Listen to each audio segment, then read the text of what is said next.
अस्सलाम वालेकुम स्टूडेंट्स, क्या हाल चाल है आपके स्टूडेंट्स। हमारा चैप्टर नंबर 6 ख़त्म हो गया है। आज हमने चैप्टर नंबर 7 स्टार्ट करना है।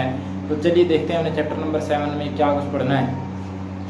स्टूडेंट्स, ये मैंने सरसरी सा यहाँ पे आप लोगों को बताने की कोशिश की है कि हम इस चैप्टर में क्या कुछ पढ़ने वाले हैं। स्टूडेंट्स, सबसे पहले हम इसके अंदर पढ़ेंगे kinetic molecular model of matter. Matter को हम एक्सप्लेन करने की कोशिश करेंगे इस मॉडल की बुनियाद पर। स्टूडेंट, उसके बाद हमें पढ़ना है कि प्रेशर क्या होता है और प्रेशर किन चीज़ों के ऊपर डिपेंड करता है, इसको हम पढ़ेंगे। इसके बाद स्टूडेंट्स हम पढ़ेंगे अब थ्रस्ट के मुतालिक कि ये क्या है और इसकी एप्लीकेशन कहाँ कहाँ पे हैं। इसके बाद हमें पास्कल लॉ, इसको भी पढ़ना है। ये जो लॉ है बेसिकली ये फ्लूइड्स के मुतालिक है, इसे हम पढ़ेंगे और इसकी एप्लीकेशन को भी देखेंगे कि इसकी एप्लीकेशन कहाँ कहाँ पे हैं। इसके बाद हमने देखना है स्टूडेंट्स हुक्स लॉ को, और उसके बाद हम देखेंगे कि यंग्स मॉडुलस क्या है। स्टूडेंट्स, आज हमने जस्ट एक टॉपिक कवर करना है और वो है kinetic molecular model of matter. इसके अलावा मैं थोड़ा सा आप लोगों को बताऊंगा कि प्लाज्मा क्या होता है। बस आज के लिए हमारा जो टॉपिक होने वाला है वो यही है। इंशाल्लाह कल हम नेक्स्ट फिर पढ़ेंगे प्रेशर और अब थ्रस्ट के मुताबिक। तो चलिए शुरू करते हैं। Students, kinetic molecular model of matter, इसके बेसिकली मैं 3 आपको फीचर्स बताने वाला हूं और वो क्या हैं उन्हें देख लेते हैं। पहला फीचर इसका ये है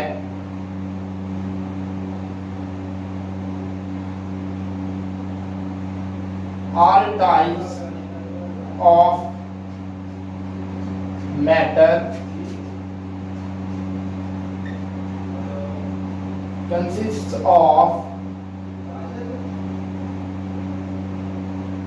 मॉलिक्यूल्स। दूसरा फीचर स्टूडेंट्स इसका ये है molecules attract each other. Students, third feature इसका जो है वो ये है molecules are in continuous motion।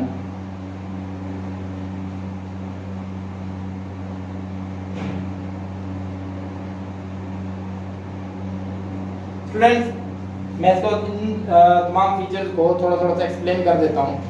पहला feature, all type of matter consist of molecules. Students, आप लोगों ने यकीनन पहले किस क्लासेस में पढ़ा होगा कि मॉलिक्यूल क्या होता है।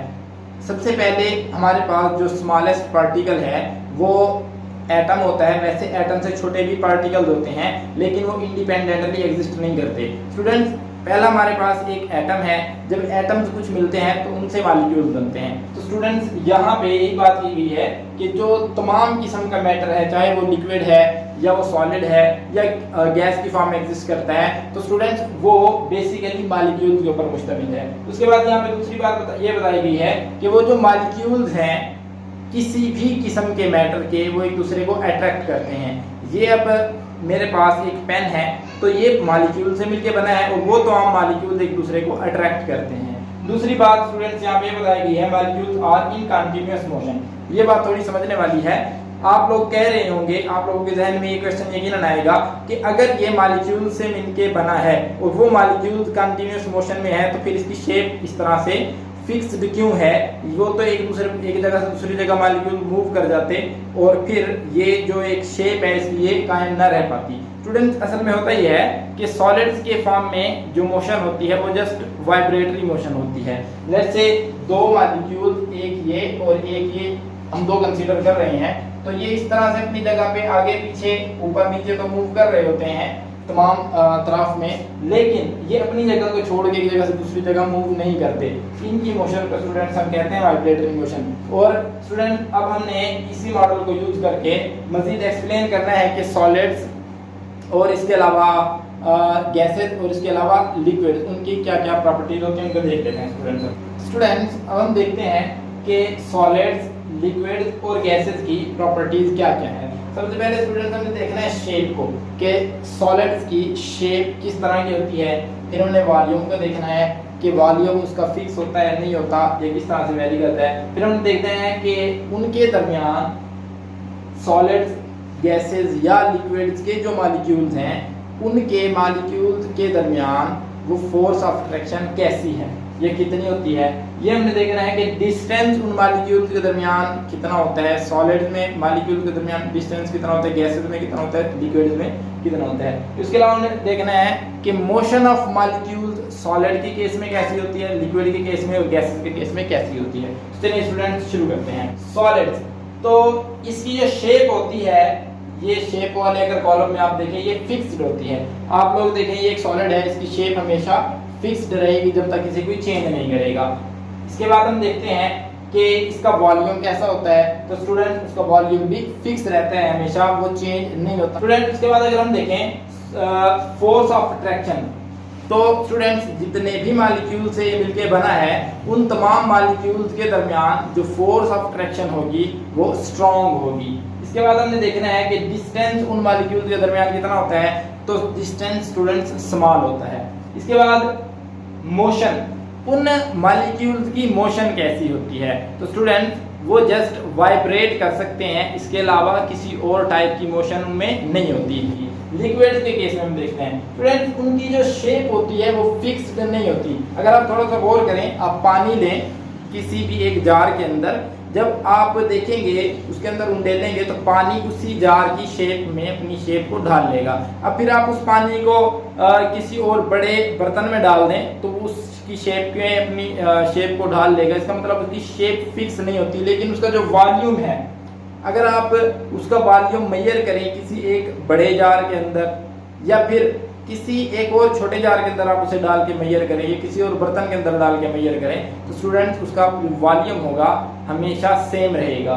इसका मतलब उसका जो वॉल्यूम होता है लिक्विड का वो फिक्स होता है, लेकिन उसकी शेप फिक्स नहीं होती। अब हम देखते हैं कि उस लिक्विड के मॉलिक्यूल के दरमियान जो इंटर मॉलिक्यूलर फोर्सेज होती हैं वो कैसी होती हैं स्टूडेंट्स, वो वीकर देन सॉलिड्स, तो वो सॉलिड्स की निस्बत क्या होती हैं, वीक होती हैं। इसके अलावा हम देखते हैं कि उन मॉलिक्यूल के दरमियान डिस्टेंस कितना होता है, तो स्टूडेंट्स उनमें ज़्यादा डिस्टेंस होता है, मतलब जो लिक्विड्स के मॉलिक्यूल्स हैं वो एक दूसरे से ज़्यादा दूर होते हैं बनिस्बत सॉलिड्स के। इसके अलावा इसके अंदर इनके मॉलिक्यूल्स की वाइब्रेटरी मोशन भी होती है और रैंडम मोशन भी होती है। रैंडम मोशन आप लोग जानते हैं कि बेतरतीब मोशन को कहते हैं, इधर उधर बिल्कुल बगैर किसी तरतीब के जो मोशन होती है उसे हम रैंडम मोशन कहते हैं। वाइब्रेटरी मोशन अगर आप लोगों को याद हो, यकीनन याद होगा कि लेट्स से ये एक पेंडुलम है, इसे अगर मैं इधर ले जाऊं छोड़ूं तो फिर इस तरह से ऐसे मूव करना शुरू कर देता है। ये मीन पोजीशन है इसकी, अपनी मीन पोजीशन के अक्रॉस ये मूव करता रहता है, इसे हम वाइब्रेटरी मोशन कहते हैं, आप लोग पहले से जानते हैं। तो ये दो मोशन उन मॉलिक्यूल्स की होती हैं।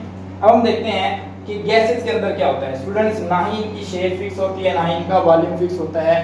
स्टूडेंट्स आप अगर किसी सिलेंडर के अंदर गैस को फिल कर दें तो वो ज़ाहिर है उसके गैस उसकी दीवार के अंदर, उसकी वॉल के अंदर अंदर रहेगी, तो उसकी शेप जो होगी उसी सिलेंडर की हो जाएगी। लेकिन अब आप अगर उसे फ्री कर दें तो बिल्कुल इधर उधर मूव कर जाएगी, उसकी कोई शेप नहीं रहेगी, वो बिल्कुल इस तरह बिखर जाएगी। इसका मतलब उसकी गैस की शेप फिक्स नहीं होती। इसके अलावा उसका वॉल्यूम भी फिक्स नहीं होता। आप अगर एक बड़े सिलेंडर में गैस को रखेंगे तो उसका वॉल्यूम उतना होगा, अगर आप उसे कंप्रेस करके एक छोटे सिलेंडर में भर देंगे तो उसका वॉल्यूम डिक्रीज हो जाएगा। इसका मतलब ये हुआ कि उसका वॉल्यूम भी फिक्स नहीं होता, शेप भी उसकी फिक्स नहीं होती। यहाँ पे जो फोर्स है, गैस के मॉलिक्यूल्स के दरमियान भी फोर्स पाई जाती है, लेकिन वो वीक होती है सॉलिड्स की निस्बत और लिक्विड्स की निस्बत, दोनों से वीक होती है।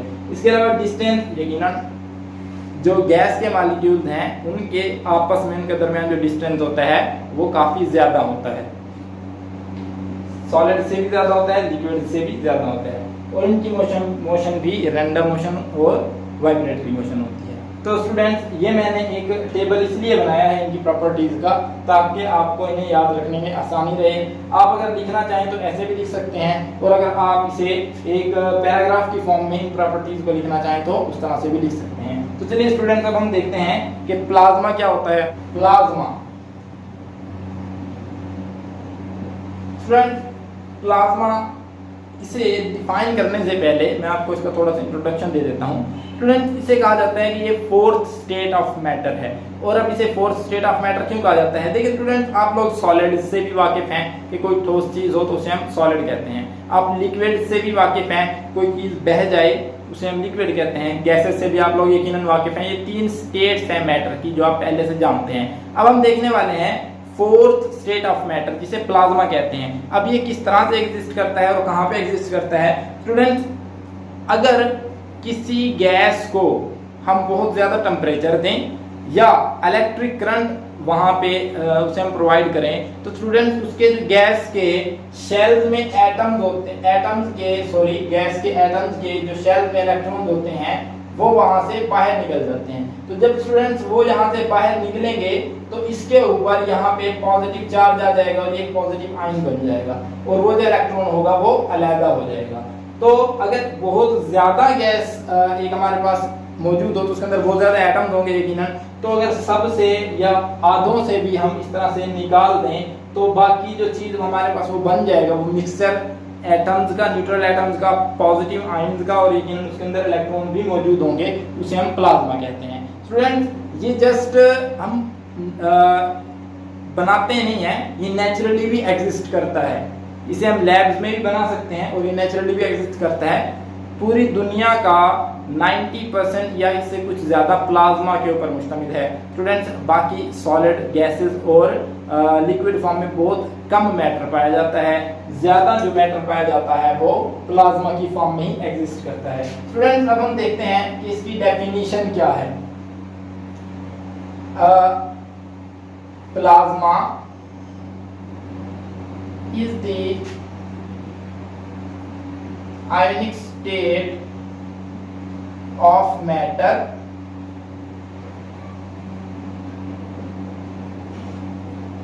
it consists of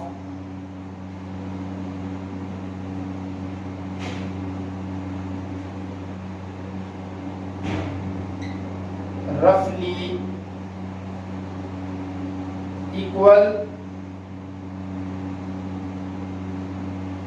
positive and negative charged particles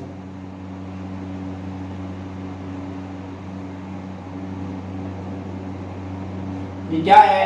ये एक आयनिक स्टेट है, जैसे कि मैंने पहले बताया कि इसके अंदर आयन मौजूद होते हैं। और दूसरी बात स्टूडेंट जो यहाँ पे कही गई है कि ये जो नेगेटिव और ये पॉजिटिव पार्टिकल ये ऑलमोस्ट आपस में इक्वल होते हैं, इनकी तादाद आपस में रफली इक्वल होती है। तो स्टूडेंट्स, ये थे हमारे आज के छोटे छोटे से टॉपिक। कल मिलते हैं एक नई वीडियो के साथ। अल्लाह हाफिज।